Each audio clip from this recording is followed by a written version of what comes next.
C'est une décision sans précédent, la démission d'un chef d'état-major des armées. La crise couvait depuis plusieurs jours suite au recadrage du président de la République. Pierre de Villiers l'a donc annoncé aujourd'hui dans un communiqué. Il avait fait part de ses inquiétudes sur les économies réclamées aux armées. C'est la première crise d'ampleur du quinquennat. Lilia Melconion. Il est 9h.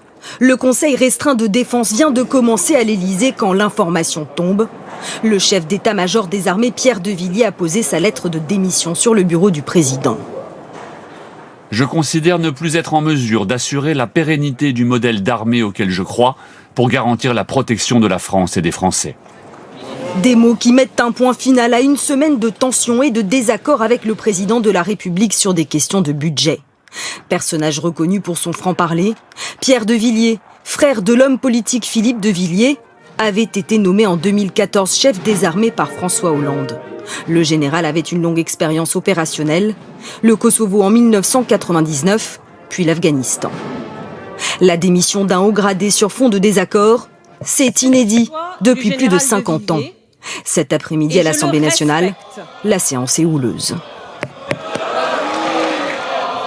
Monsieur le Premier ministre, monsieur à l'opposition qui pointe du doigt la responsabilité d'Emmanuel Macron dans cette crise, le Premier ministre répond avec fermeté. Monsieur le Président, Mesdames et Messieurs les députés, chacun est dans son rôle.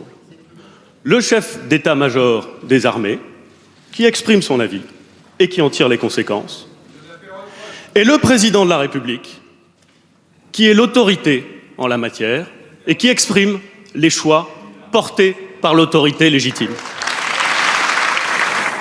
Image rare, il y a 2 heures, Pierre de Villiers a quitté l'état-major des forces armées sous les applaudissements de ses troupes.